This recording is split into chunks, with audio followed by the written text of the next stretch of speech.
Our story begins in a huge city, Texas. The city is one of the largest in the world.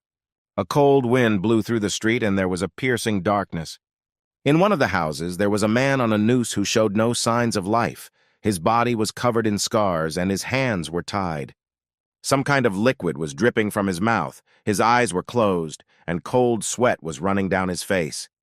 We are transported into the memories of our main character, Jake. The episode begins with gunfire and shouts to kill everyone. There was a massacre. People were dying every second. The smell of gunpowder was in the air. Screams were heard. Along with the smell of gunpowder, there was a thick smell of blood. Everyone had to die. No one was going to take hostages. The screams of people could be heard many meters from the massacre itself. The ground was covered in blood. The carnage was so bloodthirsty that the fire even targeted civilians, children, women. No one was going to take hostages. The sky absorbed the color of the earth. It became bloody. Mountains of corpses lay on the ground, and there was a smell that pierced the body until it trembled. Among the entire crowd, a man could barely stand on his feet. This was our main character. A man stood next to a woman holding a small baby in her arms who was trying to protect him from death.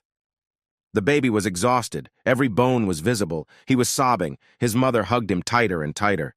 Jake's gaze was cold, but at the same time pitiful. His tears turned scarlet.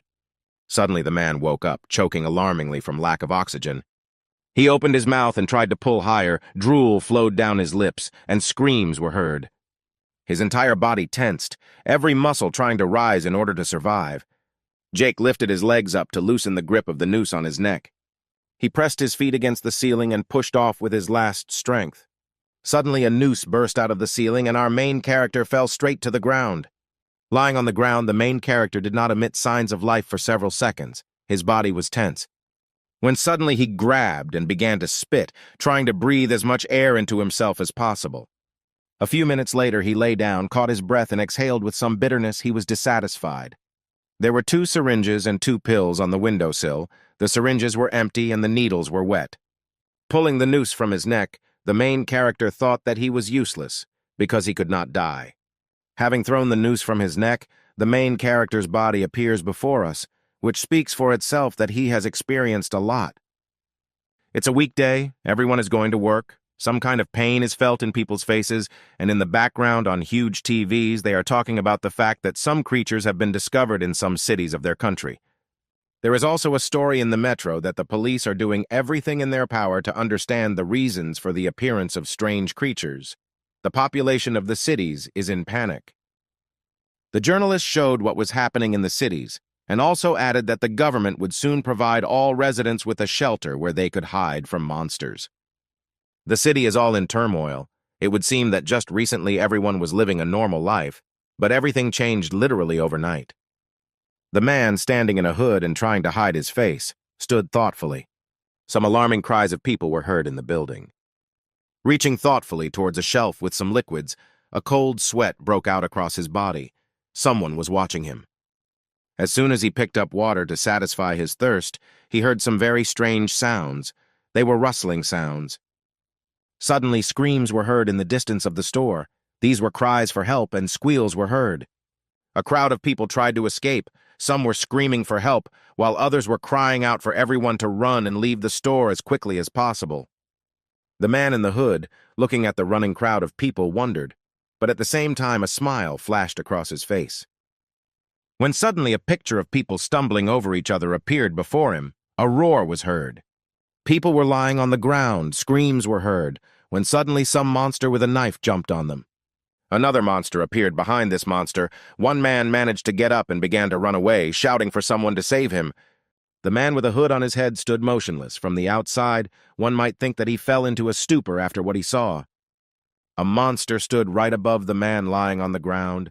He was crying, realizing that this was his end. He could not even move from fear. 3 monsters stood covered in blood. They were goblins. They made certain roars similar to animals. One of them had a knife.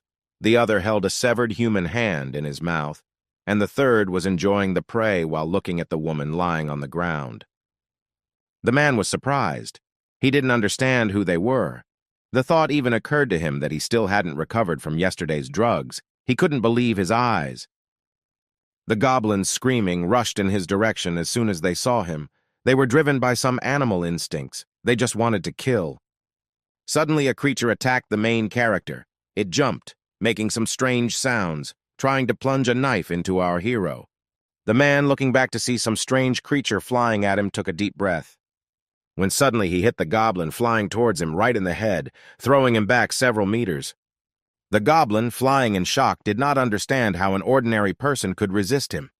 Having sent the creature, incomprehensible to humans, into flight, it fell on the other two fleeing monsters, thereby dropping them to the ground. Jumping up from the ground, they looked at the unarmed man, screaming and drooling. They wanted to eat him. Behind Jake stood two more goblins who stood directly above the lying man, letting their nasty drool on him. Suddenly, Jake remembered that yesterday he did not use drugs, but tried to hang himself. But now he had even more questions about what kind of creatures these were. Suddenly, the goblins standing behind our main character rushed towards him, and together with them, the monsters standing in front of him, who had come to their senses, also went towards the main character. They squealed and screamed as they ran towards our main character. They resembled rabid wolves, driven only by a thirst for blood. Our hero was seasoned in battle, so the attack did not bother him. He threw a bottle of water at one of the attackers, thereby hitting him right in the head, and he fell. Suddenly the battle began. One by one the goblins flew away from our hero. He demonstrated high hand-to-hand combat skills. When suddenly one of the goblins was right next to him, it seemed that Jake was finished. But that was not the case. The man dodged. He wondered what they were trying to do. Grabbing one of the attackers by the hand that held the bat, he punched the monster right in the face. The blow was so powerful that even the second goblin standing behind it flew away. Jake thought it was a dream. At the moment of contact between the two goblins, the main character redirected his body weight to the side, thereby throwing the two goblins directly to the ground. They could not get up. Their wounds were painful. They could not even get up from the ground. At this time, the goblins flew away one after another. Our main character threw them in different directions. His one blow was so powerful that even after one blow, they could no longer get up. When suddenly he grabbed a knife in his hands, his swing seemed so piercing that it could even cut the air. Standing on the mountain of creatures, he swung, reflecting on the fact that he had wanted to die for so long, but he just couldn't do it. But now he realized that fate was preparing him for this. Now he didn't want to die, clenching his teeth and casting a cold glance around. As soon as he was sure that there was no one around him, he began to lower the knife towards the creatures with tremendous speed. But the entire store heard sounds piercing flesh. There was a thick smell of blood. The sounds did not stop even for a second. After some time, the sounds stopped. The main character rose from his knee and stood on his feet. Leaving slowly, he could not understand what was happening, and behind him lay a mountain of dead monsters. Their blood was of an incomprehensible color. Adjusting his hood, he walked in his thoughts, trying to avoid prying eyes. His breaths were heavy. Walking closer to the entrance of the store, he saw that everything was destroyed. Because of his past, he understood what kind of house was happening here. He thought that the end had come for this world. Small swings of the bat were heard. The creaking of gloves on the handle was heard for several tens of meters around. Along with the creaks and waves, screams were also heard. At first glance, the baseball player was attacked by a whole horde of goblins. He screamed for them to leave him. He wants to live, continuing to swing and trying to fight them off. Just like the others, he could not understand what kind of monsters these were and where they came from, why they were trying to kill him. His fear was visible on his face. His face was covered with cold sweat. He thought that now he could be in training, but no. He decided to run away from it. Was this really some kind of punishment from his coach? When suddenly Blade's memories appear before us, screams were heard in the gym that he felt sick, and therefore he decided to leave training early. While trying to climb over the fence, he hears the trainer's screams. Blade throws the bag over the fence and then climbs over it himself. Jumping off it, he takes the bag in his hands and begins to run away. Running away, he says that he needs a good rest. His training has been hard lately, so he needs rest. The young man ran away with a smile. We return to the present. Blade stops the blow with a key. The roar is heard throughout the internet cafe. But the goblin's blow was powerful. He couldn't withstand it and flew back. The recoil was so powerful that his whole body shook. He falls and hits his head directly on the shelves, the bat flying out of his hands. Scratching his head, the young man looked at the ground. The blow to his head was strong, so the boy came to his senses only after a few seconds. When he came to his senses, the goblins were already almost near him. But suddenly, some object flew at one of the goblins. The blow was strong, it sent the goblin flying. Someone threw a frying pan at them. The falling goblin fell on another goblin running nearby, and they fell. When suddenly the main character appeared, his blows were so fast that it was not really possible to see his movements, but splashes of blue blood scattered throughout the store. Having finished with the fleeing monsters, he rushed at the two lying on the ground. The goblin was surprised, and also fear overtook him.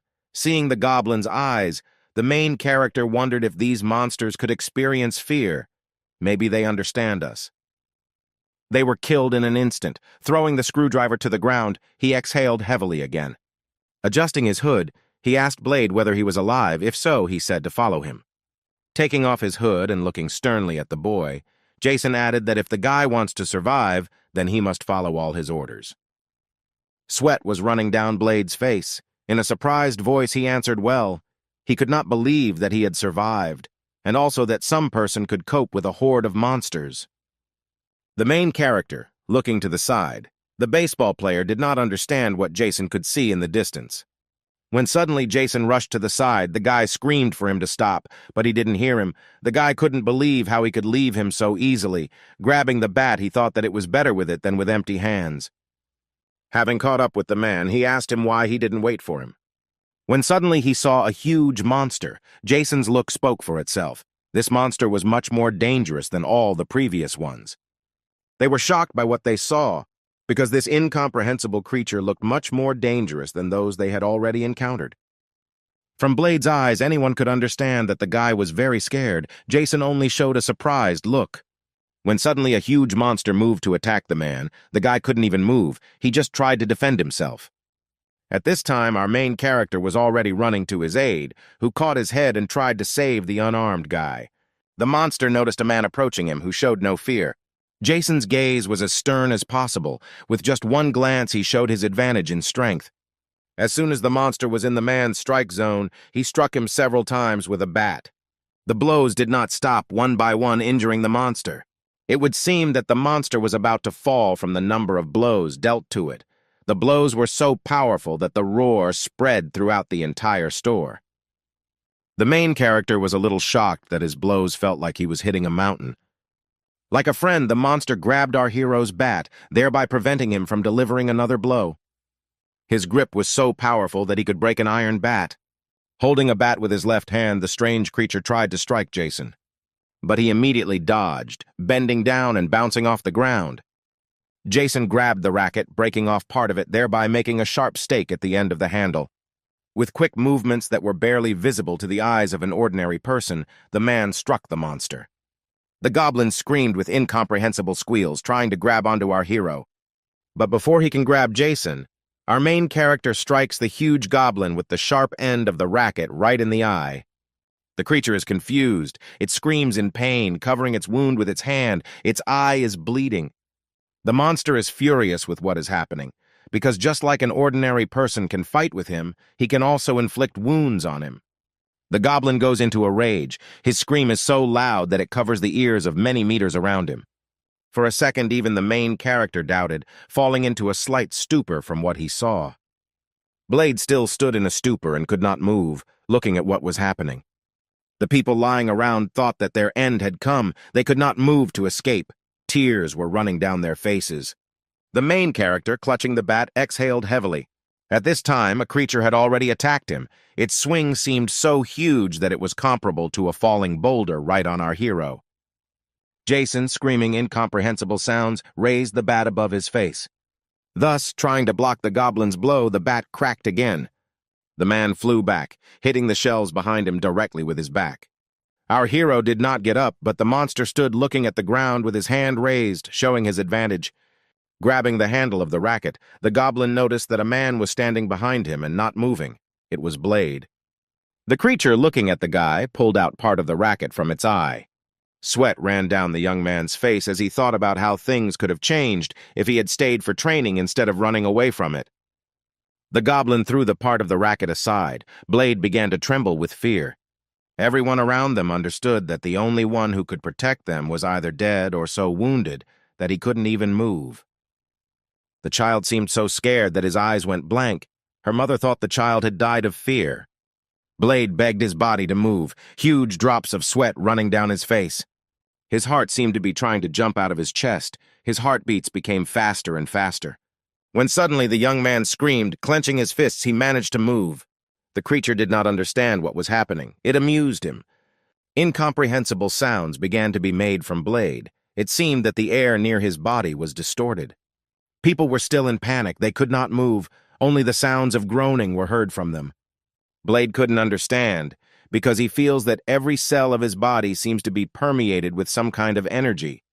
Grabbing the bat, he looked at the monster standing in front of him. Thinking that a fire was now happening in his body, he was overwhelmed by some incomprehensible force. Suddenly, Jason jumped onto the goblin's back, wrapping some kind of thread around his neck. The protagonist's hands were incredibly tense, squeezing the monster's neck more and more tightly. Blade screamed, "Boss," was glad to see him. Jason at this time continued to squeeze the creature's neck more and more. After some thread in the hands of our main character was stretched to such an extent that it seemed like a razor, he jumped off it.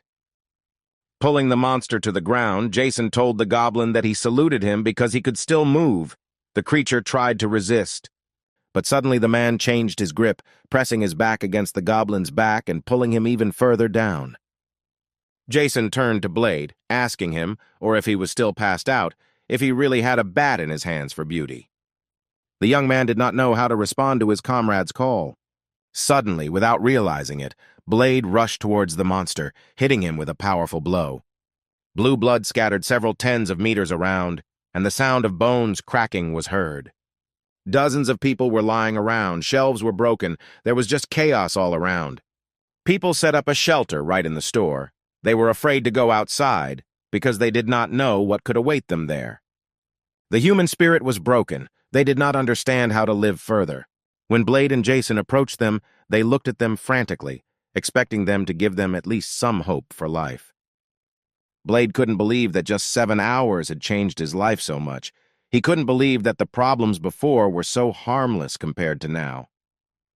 The young man looked at Jason. He was curious to know about his past. He understood that his past was difficult.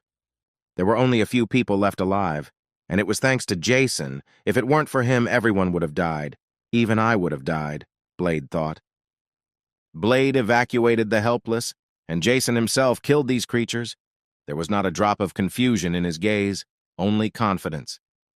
Everyone was panicked, but not our main character. He easily defended one department of the store after another, but for Jason, the state of affairs seemed as absurd as possible.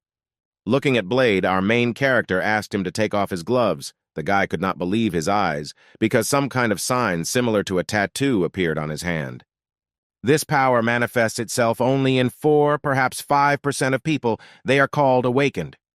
The man, speaking to the guy, told him that in their situation it was necessary to transmit information faster, so they would give this thing a simple name.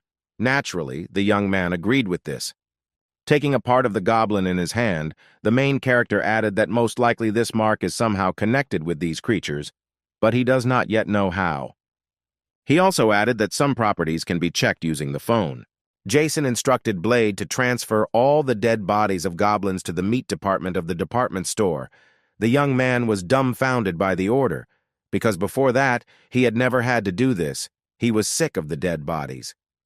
The guy reasoned that he most likely guessed why Jason needed bodies in one place, because he was covered in blood, and in principle, in general terms, he probably understood why he needed it. At this time, the man tested his new strength. He also shared with others the information he knew. Despite the panic, people believed the man standing in front of them because they considered him a hero who saved them. After all, if it weren't for him, most people would have died at the hands of monsters. Also, recently, he taught 3 attackers a lesson who tried to take advantage of the panic, and thanks to this, people began to trust him even more. Standing in front of the people, he wanted to share some more information in front of them. when suddenly a woman in a white robe stood up and showed the mark. She was wondering what it was. Blade remembered that this woman was trying to resist those people who wanted to take advantage of the situation and cause even more panic. At this time, Jason put on his hood and began to tell, "In order to survive, you need to think only about yourself." But he was going to talk about all the eels. He also added that there is no point in hiding information, because the end of the world is coming. He also let slip about some crystals. The woman was interested in this, so she asked the guys what crystals they had just said about. The man, making a stern face, began to talk about crystals. After his story, many were shocked, because how could there be crystals in the bodies of monsters, and why do they need them? He also added that using the phone you can see the characteristics of both monsters and people, and crystals are needed to improve their own characteristics. He also added that they need to leave here, but the woman objected. The main character began to explain that this was only a temporary shelter. Monsters would soon arrive here again, but the woman objected that the situation outside could be much worse than now. But Jason, without letting the woman finish, said something like that no one would come to save them, since in 6 hours no one even tried to enter. And how can she say that the situation outside is worse than here, if she is not there? Was. The main character stood in his position to leave this store as quickly as possible, but the woman continued to challenge this position. The woman began shouting that this place was safe at the moment, that not everyone would be able to move quickly. There were children, elderly people, and the wounded in the store. Suddenly, Jason glanced anxiously at the entrance. He shouted for everyone to move away from the entrance. No one understood why or why they should move away. Suddenly, there seemed to be an explosion. The entrance shattered. People fell to the ground. Blade and Jason immediately realized what was happening. The woman was shocked. A huge monster emerged from behind the broken body. It was larger than the previous one. The roar it made was much more terrible than that huge goblin, and its mouth was larger. Jason frantically said that everyone should remain in their places. This creature is more dangerous, much more dangerous than the previous one. But in just a few moments, with just one swing, several people were sent flying into the air, blood filling everything around. Blade's hand began to glow with a blue aura again. He collected it all in his hand in order to attack the monster. Suddenly, the monster was sent flying, hitting its back against a concrete wall. He did not stop pushing the monster into the wall with his strength, stronger and stronger. But the energy took a lot of strength from Jason. He felt his strength gradually leaving him. He said that the monster appeared at the right time because he wanted to test his new abilities. Everyone was surprised by the strength of our hero. They compared him to the power of a tank. The woman in the robe, without thinking, said that she agreed that it was unsafe to stay here. There was a cracking sound from the wall, a roar from concrete breaking, and the monster's body was trembling. The monster was able to touch the ground with his foot. He tried to push off from it, gathering all his strength in his legs. Jason's face was covered with sweat. Because his strength was leaving his body, he thought that he would easily break his neck, since it was so easy for him to bend iron in his teeth. His comrades realized that he would not last long. Jason screamed for Blade to get everyone out of here. The guy didn't know what to do. While Blade stood in a stupor, the monster began to scream. There was a roar. The monster was able to move, thereby reflecting its compressed aura. The recoil threw the man back a little, leaving his body weak. An ordinary person would not be able to stand on his feet after losing so much strength, but Jason's body was hardened by numerous battles and training. When suddenly a loud creaking sound from sneakers echoed across the ground. Blade took the weight in his hand, and together with it he rushed towards the huge monster. He screamed, wanted to kill this creature and protect his comrade. Approaching the huge monster, he hit it, and there was a roar from the impact. The young man was glad because he hit the bull's eye. When suddenly he heard Jason yelling at him to be careful. Blade noticed at this moment that the weight was broken. He was shocked by this. Turning around after his partner shouted, he saw that he was about to be attacked by this giant. Having tried to block the blow, something in his hand crunched, and in his face one could see the pain Blade experienced at the moment of the blow. The monster, with its colossal blow, threw the guy several meters away. The guy even turned over several times, groaning in pain. The surviving people were shocked by the power of the giant. They did not understand what to do. because all hope was broken. Blade lay on the ground, spitting blood, his body in great pain. At that moment, Jason rushed towards the monster. He thought that he had miscalculated his capabilities a little, which is why he got tired so quickly. While he was approaching the monster, he tried to collect his energy in his hand again. But when suddenly he realized something, he was surprised. The monster was also approaching our main character at that time. Jason quickly stopped, and then jumped a little to the side. Having collected enough energy in his hand, Jason smiled, as if he was enjoying the battles with these creatures. Raising his hand into the air, he began to release his aura, his face looking ominous. The monster was a little stunned, making some sounds. He looked at the man. The giant tried to ram our hero, but he jumped even further to the side. There was a roar. Huge clouds of dust rose. Fragments flew in different directions, raising even more dust. At this time, Jason was cheerfully on some pipe. He managed to grab onto it with the help of his energy. His face was satisfied. There was a huge crash and the wall was broken. Jason was a little wary, his eyes showing a little weakness. Jumping down, he watched the actions of a huge creature, which had just been able to break through a huge concrete wall so easily. When suddenly he grabs a canister of fuel, during the moment of the fight he was already able to look around and build a plan in his head. Opening the canister a little, he threw it straight at the monster, taking out a lighter and lighting it, showing a small smile on his face. With his strong swing, he sent the lighter flying straight towards the giant. An explosion occurred. It hit the giant directly. The creature groaned in pain. Everyone was again stunned by what they saw, because they had already lost hope, when suddenly there was victory. Jason immediately rushed towards Blade, who was lying on the ground. Ella asked if he was okay, to which he only groaned and trembled. The man asked the guy if he could move, to which the young man replied that he was in pain. Jason began to replay the situation in his head, because at first he did not understand how Blade recovered so quickly after such a strong blow, but suddenly he realized that he himself was able to easily get up after the same blow. The woman asked the main character whether he was okay, whether all the wounds had healed so quickly. They understood that it was dangerous to be here, so they began to decide who would drive the car. Jason ordered everyone to leave, and he would deal with the monster. They could not understand which monster because he had won. But the look of our hero spoke for itself. Victory was still far away. The monster entered again with a roar. There were no significant wounds on its body. Screaming again, Jason told them to leave the department store as quickly as possible. People were again scared. Could the monster still be alive even after such a powerful explosion? They didn't understand it. The creature stood right in front of them, grinning and still making terrible roars. Everyone began to run away. They left their hero with sadness on their faces. The sounds of people running echoed throughout the store, everyone trying to leave it as quickly as possible. All that was heard were requests that no one was pushed and ran as quickly as possible. Blade and Ella ran ahead. The young man had already recovered from the monster's attack. His wounds had healed. Suddenly, out of nowhere, the goblins burst in again, emitting the already familiar squeals for Blade. But the guy did not lose heart and was not afraid, instantly striking at these vile creatures. Approaching the entrance, people began to break into it, breaking down the doors of the store. At this time, a battle was already underway between the giant and Jason. The main character dodged the creature's blows one by one. The monster's blows seemed much more powerful than they had been before, but the man was not inferior to him, dodging all his attempts to hurt him. There was a roar all around, when suddenly Jason was able to wound the monster. But all our hero's weapons broke just from touching him. The man, locking eyes with the giant, shouted for him to come to him and attack. The monster rushed towards the hero.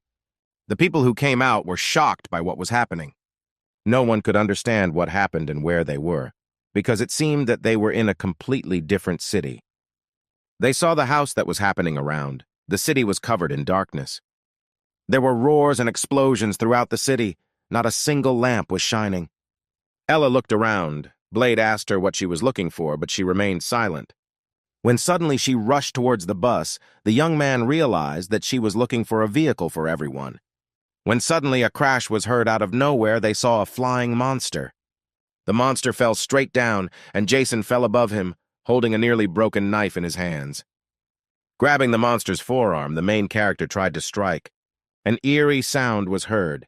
It was the sound of a huge boulder falling on the ground. Fragments of the car scattered many meters around. Blade shouted the boss in alarm. Ella looked frightened in the direction of their fall. Literally at the same time, Jason flew away. Saying surprised words, Jason tried to stand up, blood coming from his mouth. But the monster seemed as if there were no wounds. He instantly stood up. His skin was as strong as steel. The main character shouted that they should not stand there but run away. Blade and Ella were surprised. Their mouths were open. The man grabbed the pole, showing signs of laughter. Ripping the pillar out of the ground, he raised it, waving it above him and signaling for the monster to attack. Shouting to the monster to show what it was made of, he rushed towards it. The monster roaring also went towards our hero. At this time, a young man and a woman ran into the bus. Blade anxiously asked her if she knew how to drive a bus, to which she answered no, but with a grin on her face added that she was not much different from a car. The key was lying right on the dashboard. Ella grabbed it. They were a little shocked at their luck that the key was in the bus. At this time, a battle was going on between Jason and the giant for life and death. They dealt terrible blows to each other, dodged, and there was a battle of attrition between them. Second after second, huge roars were heard from their impacts. No one could believe that the man was so strong because he was fighting such a huge monster on equal terms. The monster made roars, but the roars seemed already tired. Jason was glad that the monster was still alive because the battle was not over. Throwing back the bat, they were about to enter hand-to-hand combat. Suddenly there was the sound of wheels approaching our hero. The hero looked around, quickly casting a glance to the side in surprise.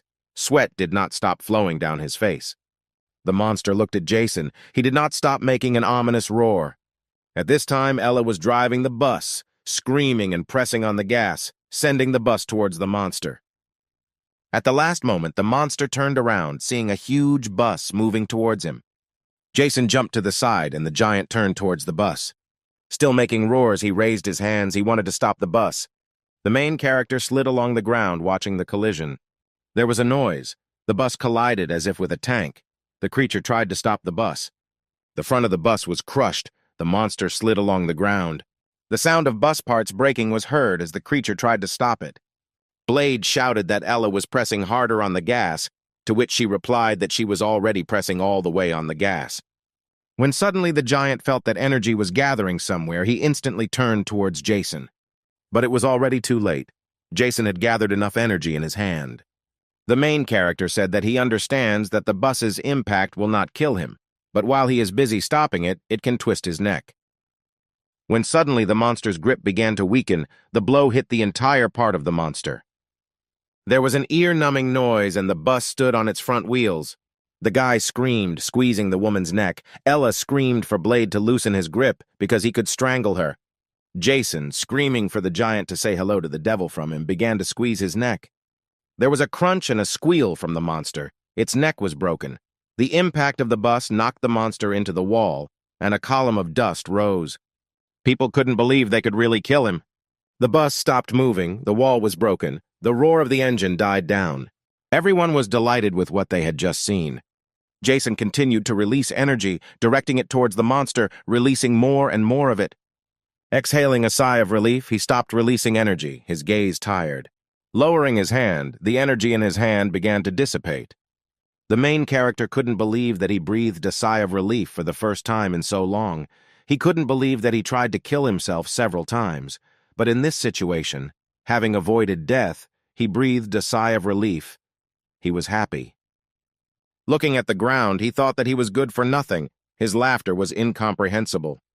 When suddenly his gaze became cold, he added that this would not do.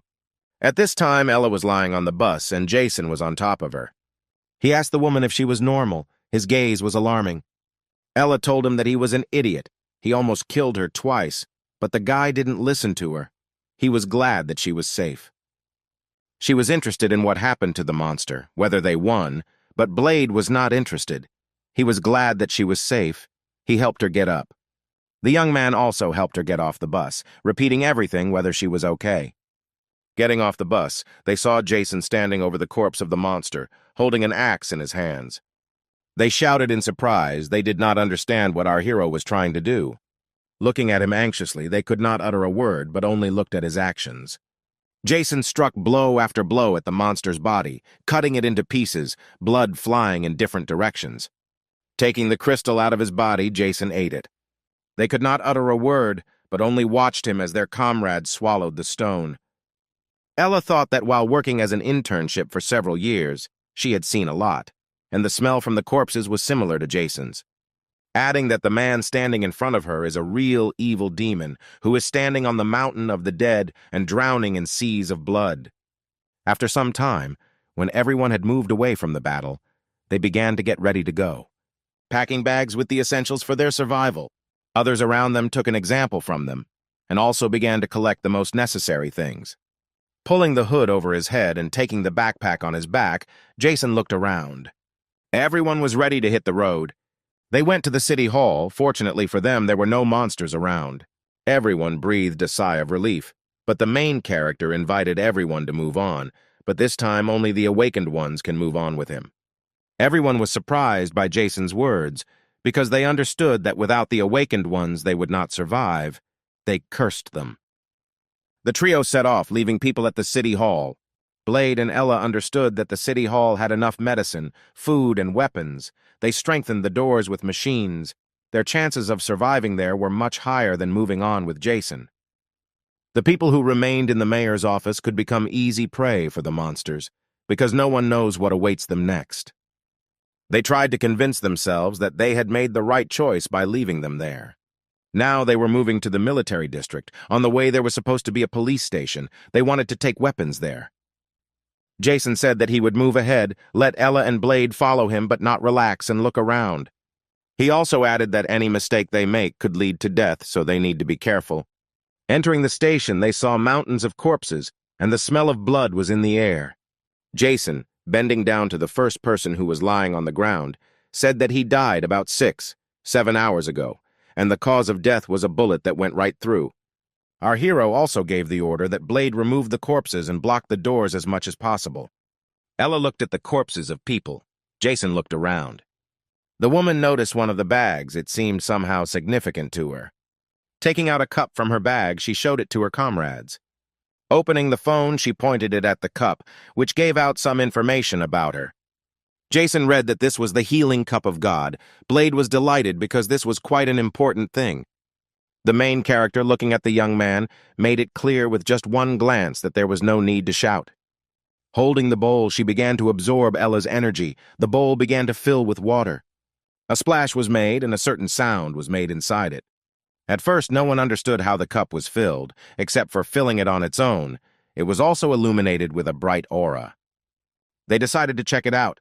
They started pouring water on Jason's wounds, when suddenly a little steam began to appear and the wounds began to heal. Blade cried out that their sister is now their healer. This is wonderful. Jason smiled. The man also added that the risks of using it are still high because they take a lot of energy, but the thing is very useful. The man found several pistols and began to explain how to use them. The girl and guy were happy with the find. They, of course, did not know whether they would be able to use it, but now they have a means of protection. When suddenly a cold sweat ran down Jason's face, his comrades asked what happened and why he was so tense. Suddenly, Jason's gaze changed. He became even more frightened. The young man's gaze was even more frightened, and a trembling ran through his body. Ella and Blade fell to the ground trembling. Their strength seemed to leave their bodies. Jason rushed to the door. Opening the door, he felt some kind of horror. His face was covered in cold sweat again. His gaze did not change. He looked into the sky. He saw something terrible there. Something was flying right above him in the night sky. There was a loud cry of powerful swings that seemed to cut through the air. It was a huge monster. It was much larger than the others. Its aura was overwhelming. Jason's body trembled a little because this was another fight with a powerful creature. His whole body tensed and his gaze became stern. It seemed that the main character was scared, but no, he was delighted with what he saw. He didn't understand where such power came from because he just flew past them, but his body trembled. He felt danger. But at that moment, he heard some sounds. Turning to his comrades, he realized that not only his body felt fear. A girl and a guy were lying on the ground. Their bodies were exhausted. Ella seemed to be in worse condition than Blade, so our protagonist ran to her first, starting CPR. In addition to artificial respiration, he massaged her heart, squeezing her chest, but nothing helped. Having listened to the heartbeat, he heard a slight heartbeat, but there was no breathing. Then he remembered the healing cup. Grabbing her, he gave the containing liquid in the cup to his comrades to drink. They began to come to their senses, both coughing. The girl and the guy could not understand why they suddenly began to choke. Jason said that they were changing plans, so they would rest here for a while and then move on. It was still dark on the street. A cold breeze was blowing, which seemed to cut through the body. Time passed. Jason's comrades were resting, but the man could not close his eyes even for a second. He was immersed in his thoughts. The sun appeared. The darkness began to disappear on the streets of the city. Some time passed, and the sounds of battle were heard. Blade knocked back the goblins one by one, hitting them with a bat. The goblins flew off in batches. The guy was glad because he had become much stronger since the last battle. He had learned to use his new strength. Having dealt with everyone, he turned to Jason, asking what they would do next. Chopping goblins to get their crystals, the man told his comrades to use their power correctly, because no one had yet mastered it perfectly, and for any mistake you could pay. Throwing the crystals, he added that if there were a more powerful creature here, such weak goblins would not dare to be here. While eating the crystals, Ella said that they tasted like that. Jason added that they were leaving here. The girl thought that they had been wandering here for half an hour, but it felt like they were not avoiding monsters, but rather looking for them. At this time, the man was thinking that such weak monsters needed to be hunted. At this rate, they would slowly but safely accumulate strength. At this time, the sounds of gunfire were heard nearby. Huge barricades were created by the military, who fired at the monsters. The crowd of soldiers fired machine guns, and the overwhelming sounds of numerous shots were heard. Goblins fell one after another from being hit by bullets. There were a large number of them. They were countless. One by one, they tried to break through the barricade, but they were unable to break through it. Along with the sounds of gunfire, the monsters' squeals of pain were also heard. A military girl was reloading her machine gun. He was the commander of the defense. She shouted for her comrades to hold the line of defense and not let anyone through, when suddenly a roar began to be heard. A loud roar was heard. The small monsters turned around, and a huge goblin appeared from behind them. The military were shocked by the size of the monster.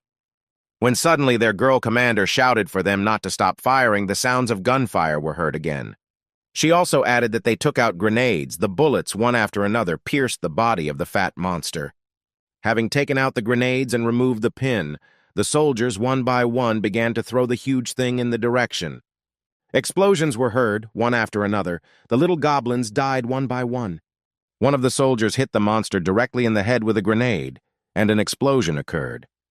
A fire broke out on the creature's body. The heat seemed to burn the monster's body, but the flames began to subside, and its wounds instantly healed. The fat man breaks through the defense. Breaking the military formation, the military begins to retreat. Following the fat man, small monsters began to attack people, and people's screams were heard. The smell of blood rose in the air, and red filled the ground. The commander shouted for them to move to the next line of defense. But the monster did not stop attacking people, killing the military one by one, when suddenly he found himself right next to their commander. But she managed to dodge the powerful blow, and the roar of breaking earth was heard. The monsters did not stop attacking. It seemed that there was no end to them. But the girl commander fought off the creatures attacking her. Turning around and looking straight, the girl saw a big man approaching her. Her body doubted for a second. Trembling past, she realized that she did not have time to dodge. The monster's hand was caught right in front of the military girl's face. She didn't understand what happened. Jason was standing nearby, who stopped the monster's blow. The military brigade did not understand what was happening, how he was able to stop the advance of the monster. There was a crash behind Jason. He told the girl that she was leaving if she wanted to live. At this moment, Blade was already attacking the monster, striking its neck with a bat. He struck the monster's face with blow after blow, and terrible sounds were heard. Blade screamed at him to get paid for his many kills. While shouting this, he continued to deal terrible blows to the monster. The girl, lying on the ground, could not believe what she saw, because the firepower of the machine guns could not inflict such wounds as he inflicts with an ordinary bat. Blade stopped striking at the monster. At that moment, Jason shouted that they were leaving. The young man grabbed the girl by the hand and began to run away. While running away, the girl asked the guy what he was doing, to which he replied that the boss would finish with him. Taking the canister and opening it slightly, he swung it. He threw the canister, followed by the lighter, right at this fat man, continuing to hold him in place with her incredible strength. A fire occurred. The flames began to spread, followed by an explosion. Moments later, the creature's entire body was on fire. Having run back to Ella, the woman explained to the military girl that clay hardens when it meets fire, but the military girl did not understand what she meant. Jason's hand began to harden. This was his strengthening. The flames began to subside, and the monster showed signs of healing. The fat man let out a growl, but did not move. At that moment, Jason was already approaching him, swinging his reinforced arm. There was an impact. It seemed so powerful that it could be compared to the ramming of a tank. The creature's body began to shatter into small pieces.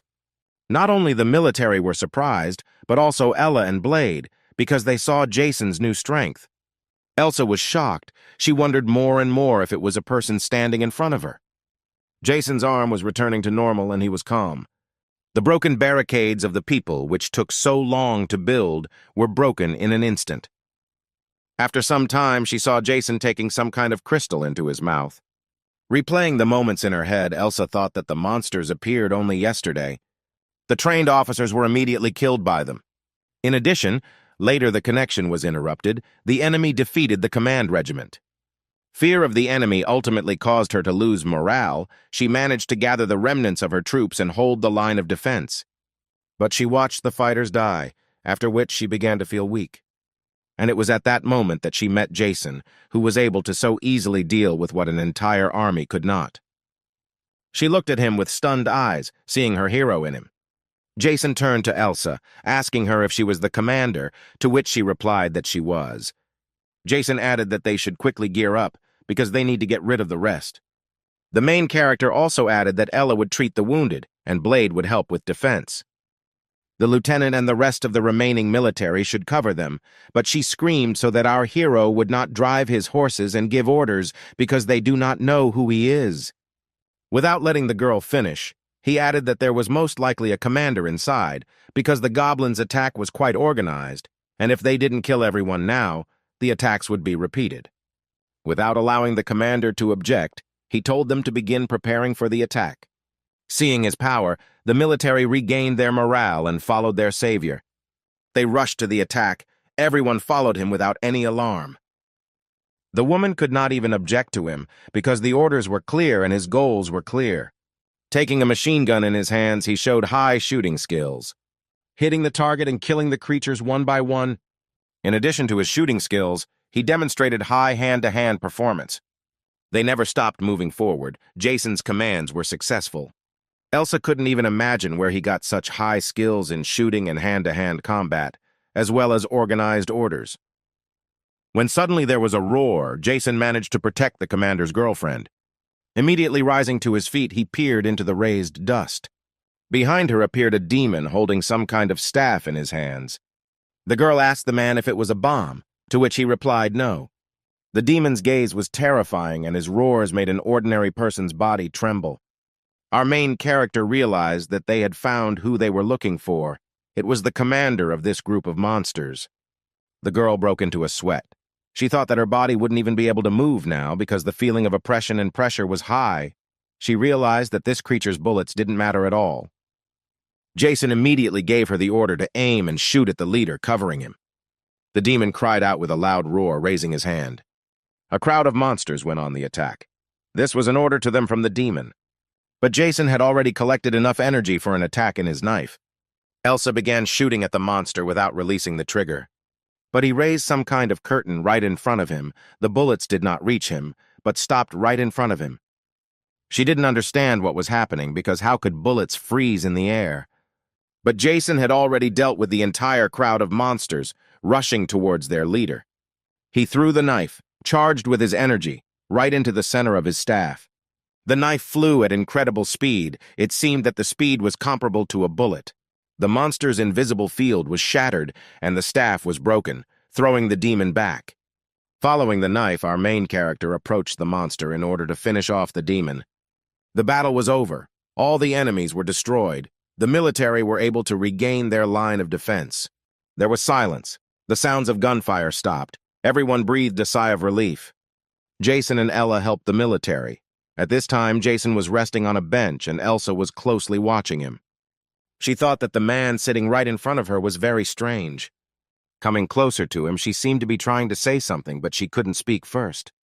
Jason took the initiative, telling her that she could ask anything. There would be no such opportunity again. The girl thanked him, but at the same time clarified how he knew her name.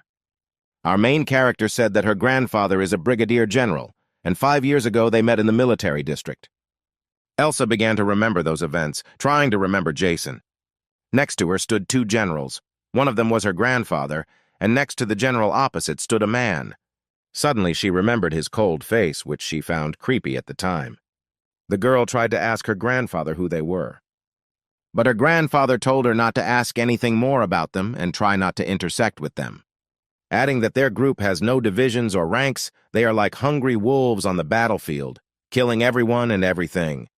A small drop of sweat ran down the girl's face. She realized that he was also a soldier. Elsa was shocked because in front of her stood a member of a special squad, which is taboo for commanders in military districts. Jason walked close to Elsa. Our main character offered her a deal and asked her to gather all the soldiers. There was noise and running around in the building when suddenly they stopped. Before Jason and his comrades stood all the surviving soldiers from this barricade. The man will offer them that anyone can join him and move on or stay and defend the camp, telling them that this disaster affected not only their city, but the whole country. Both places are not in the best condition, and some are even much worse. All the soldiers were in their own thoughts. They were afraid to admit the fact that they would have to fight these creatures again. Some began to lose faith in life. Jason, taking the bottle in his hand, sent it flying with the help of his strength, and then squeezed it, demonstrating his superiority. The girl reasoned that he was able to adapt to this new world. She had met creatures much more dangerous than they had seen. She asked him what they would get in return if they joined him. With a creepy look, Jason answered her and told everyone that thanks to him, their chances of survival would rise to another level, and the information he possessed would become available to them too. Sometime later, Jason entered the truck. There were soldiers in this truck, but their morale was suppressed. Elsa reasoned that the information they gave was useful, but it was not enough. Much more needed to be learned. Blade conveyed useful information to them. The girl thought that if it had been just a few days ago, she would have put Blade in a mental hospital for such nonsense. Blade said that the patterns on their hands distinguish them from ordinary people, and that with the help of crystals they can level up. You can find out the characteristics of monsters through your phone by absorbing crystals of strong monsters, which show that they increase much more than if they were crystals of weak creatures. The Orc Crystal significantly increases knowledge of basic properties. The Black Orc Crystal increases physical strength and abilities, improves the skill's physical defense, strengthening. The Crystal of the Clay Monster increases the abilities as well as the skills of physical defense, regeneration, and using the enhancement you can increase the speed. Crystal of the Goblin Shaman increases the skills of supernatural strength, magical resistance. Seeing their strength, no one could resist Jason and the other awakened ones. Elsa continued to reason. Ella was able to make a pill from several monsters. Using his phone, Jason checked the characteristics of the pill. Its characteristics were as follows: slightly increases resistance to fear, recovery, concentration in battle, slightly reduces sensitivity to pain, and quickly depletes physical activity. Jason began to talk about how even an ordinary group of trained people could deal with weak monsters. But if there are higher monsters among them, it will be difficult. Looking at the pill, he ordered that they try to make one for everyone in order to increase their chances of survival. Ella and Blade changed into military uniforms. Blade asked Jason for permission to come up with a name for their squad. Jason, with a smirk on his face, allowed him to take charge. Blade, gathering his courage, cried out that the name, perhaps, is the bright path of morality hiding in the shadows, when suddenly from the shadows someone suggested simply M.O. M.O. translated as a mythical animal, he told about himself. His name is Scott, but he is not awakened, but really wants to help Jason. He also suggested that it is worth going to the museum where the bows are kept. Jason saw him as an unusual person, asking him who he was before. to which he replied that he was an expert in smuggling, creating counterfeits and selling them. When suddenly Jason shouted an order that they were leaving in half an hour, everyone should be on alert. Scott compared Jason's cold and scary gaze to monsters, although his gaze was even scarier to him. Blade praised his commander, saying that in just a few minutes he came up with such an ideal plan and also found a truck with which he could not be afraid of small monsters. The guy did not shut his mouth, trying to dispel and distract the rest of the military. Blade, looking out the window, quietly said that he was interested in whether anyone was worried about him or not. He remembered how cold-blooded Jake really was towards everyone, but thanks to absorbing the crystals, he felt much better together with our main character. Looking at Ella and Elsa, the guy added that he was afraid of turning into one of these monsters.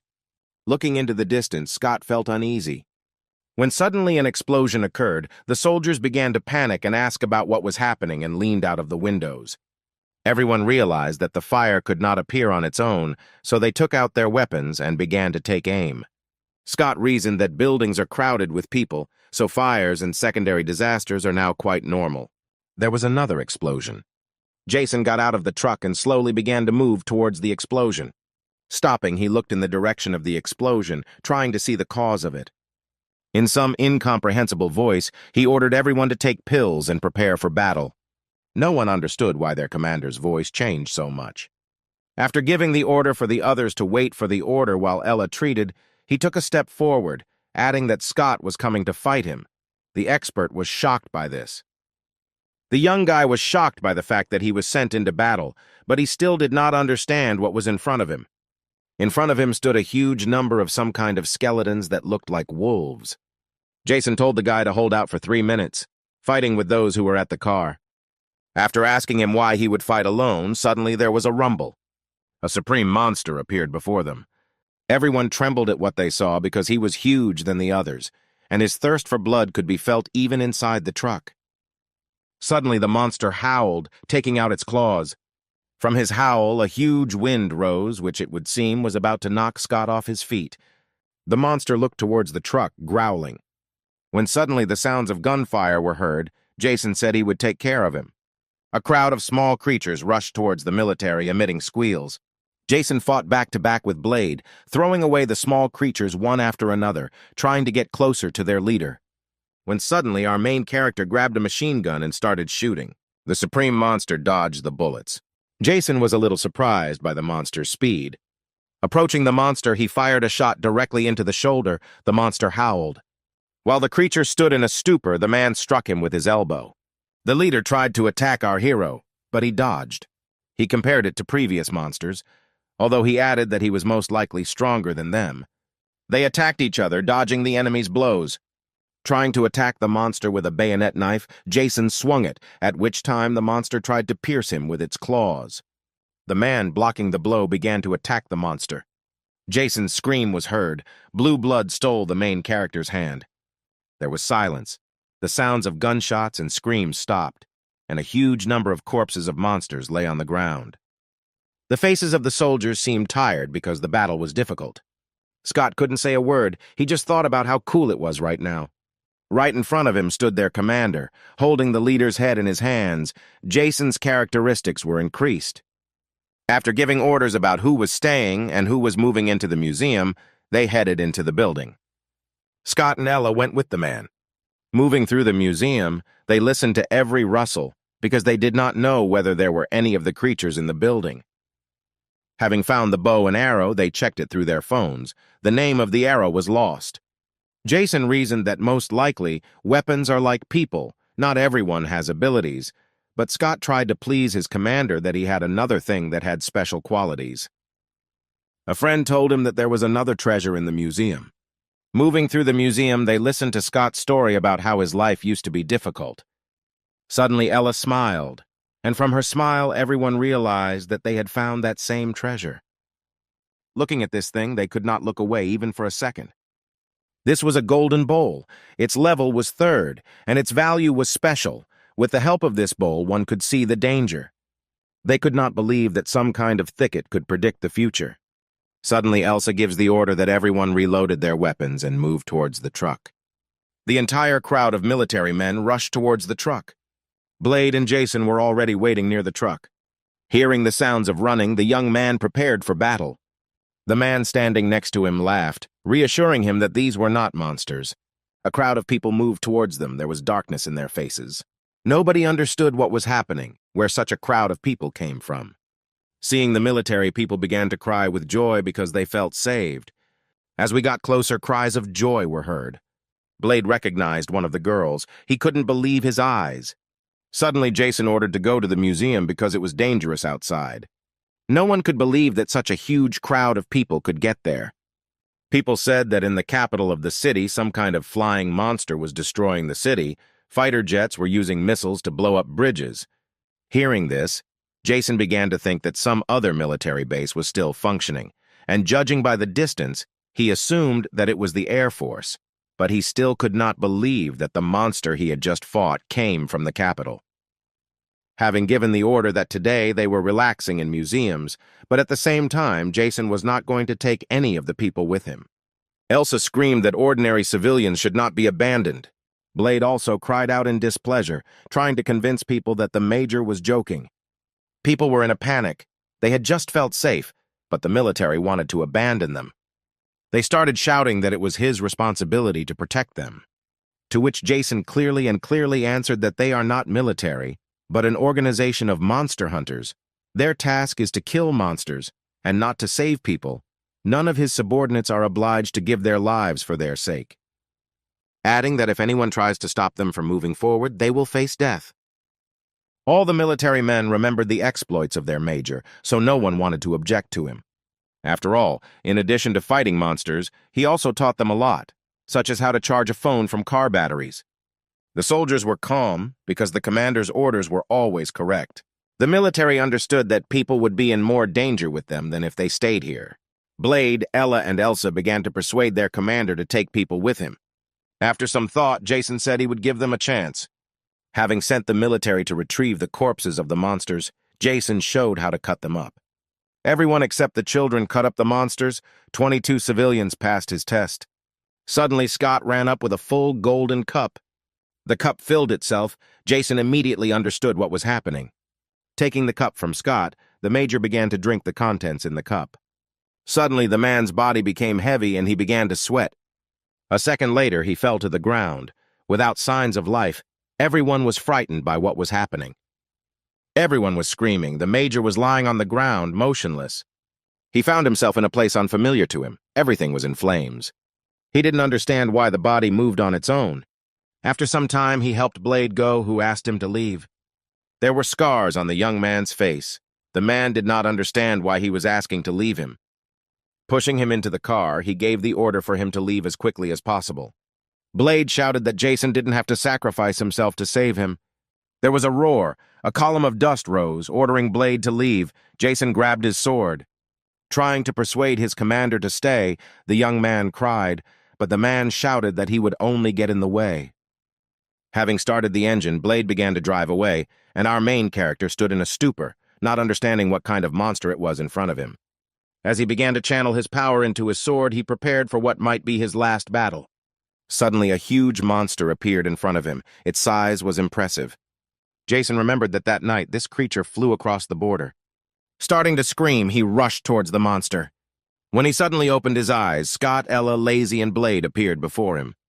Everyone began to inquire about his condition, but he remained silent. Rising up, he grabbed his head. His head seemed to be torn. Ella said the cause of his fainting was unknown, but his condition was absolutely good. When suddenly Jason said that he saw his death in a dream, everyone was surprised by this.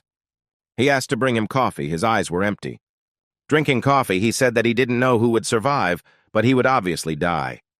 He said that the great commander-in-chief, commander of the 10th Mechanized Infantry Regiment, is nearby. There is no front there, and they have enough firepower. He thinks that they still exist. Ella assumed that some organization wanted to get rid of them. Scott added that they needed to collect the exhibits, because they should not fall into the hands of enemies.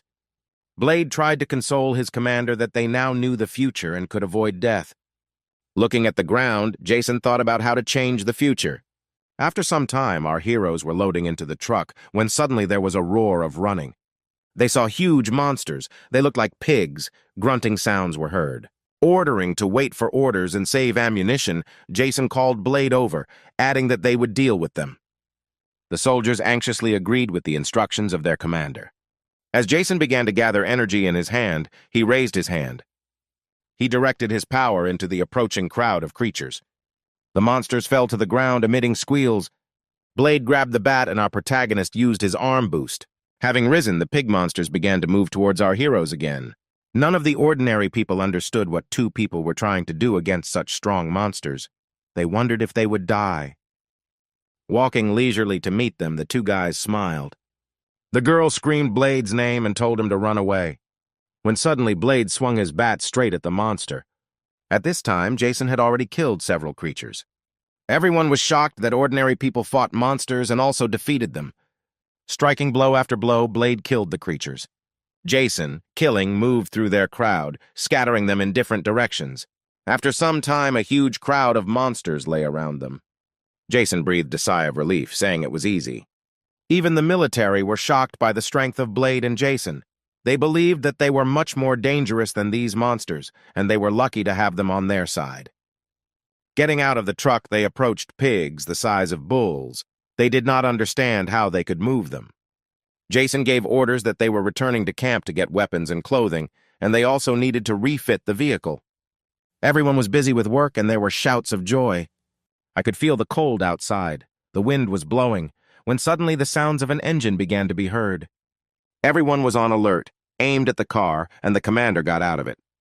There was a girl in military uniform with him. Blade said that this was a nurse. They found her in the city while they were on patrol. They saw a severed head, but the cut was made by something sharp and neat. They also discovered another organization called Miami. Their leader is called Mayan. No one could believe that they sacrificed people to monsters in order to survive. Everyone began to discuss this story, when Jason suddenly interrupted them. He said that he wanted to go to them, but they interrupted him, saying that he would not go alone. They would go with him.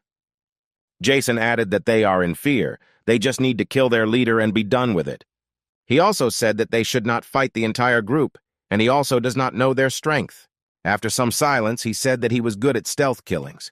No one understood the words of his commander. Before the major left, Ella asked him to return alive. It was snowing, and it began to feel like winter outside. Inside the building, there was a crowd of people discussing the coming of cold weather. While sitting, they discussed that Squad B had gone to deal with some creature that was trying to escape. From their conversations, it was clear that their scout had not returned. Jason stood with his mask and hood on, watching the building. There was a huge crowd of people behind him. He had to cope in an hour. Someone knocked on the door. Members of the Mamie group thought it was a scout squad. Suddenly, a truck burst through the door, throwing a crowd of people in different directions. Screams began to be heard that they were being attacked by an unknown person. The truck did not stop, but continued to accelerate. Suddenly, the door opened, and a man in a mask jumped out. No one could understand where such a crazy person had come from. The truck crashed into the wall, and there was a roar. As they got closer to the truck, they saw that no one was inside. They rushed to find whoever was driving the van. Suddenly, a masked man appeared, pressing a knife to his throat, and asked to throw away the weapon. It was our main character, Jason. He was trying to find out what kind of yellow-eyed devil he is to them. He also said that only the leader managed to survive the meeting with him, after which they regularly sacrifice people. A man from the Miami gang tried to appease Jason with the idea that he could spend the whole night with any girl, and they would also help defeat him. Cutting his neck, Jason said something to the effect that he didn't want a man who would betray his commander. The corpse of this man lay on the ground, covered in blood. Most likely he wasn't lying, our hero thought. Pulling on his mask, he began to move on. Crowds of people lay on the ground covered in blood. There were sounds of grunting, pitiful moans, sounds of screams, and the remaining members attacked Jason. A battle began between them. A huge crowd of people attacked our main character. During the battle with one of them, someone attacked Jason from behind. Jason, with a quick movement of his hands, cut the attacker's throat. Another person attacked him from behind, but our main character, with a quick movement of his hands, stuck a knife into the attacker. He killed the attackers one after another, showing his superiority in the use of edged weapons. The attackers fell in front of him one after another, releasing rivers of blood. He left mountains of corpses behind him. Everyone was dead. Walking a little further, he was surprised by the silence. It alarmed our hero. He felt danger but could not understand where it came from. When suddenly he felt the heat, quickly looking around, he saw something incomprehensible. Two balls of flame flew at him at great speed. Having managed to dodge, a huge explosion was heard. The fire consumed a large area. Reaching for the pistol that hung on his belt in a holster, he took it off the safety. Immediately aiming in the direction where the balls came from, he opened fire. He was shooting at some man in iron armor. The bullets seemed to bounce off him. Jason stood surprised that, after firing a whole clip, the man opposite him still remained on his feet, only small drops of blood flowing down him. Having reloaded the pistol, the main character continued to fire at the man in armor, but he jumped back and hid behind the wall. After which he drank some liquid and breathed flames directly towards our hero. Jason was thrown back, but he was able to regroup and get to his feet, continuing to fire at his attacker. The masked man was still hiding behind the wall from the bullets, trying to catch his breath. While Jason was reloading the gun, he began to scream, trying to tell our main character something. Our main character listened and heard that he was asking him or whether he was a primitive hunter. He also said that he thought that he was the only survivor in this city, but this is not the case, and he will have fun not only with monsters, but also with elite warriors. He told him about what powerful monsters he fought. The main character listened to the story. He was wondering who he would fight with now and where he got such power from. Jason thought about why he needed a monster and where he got such armor. Only a black monster with such powerful skin came to mind.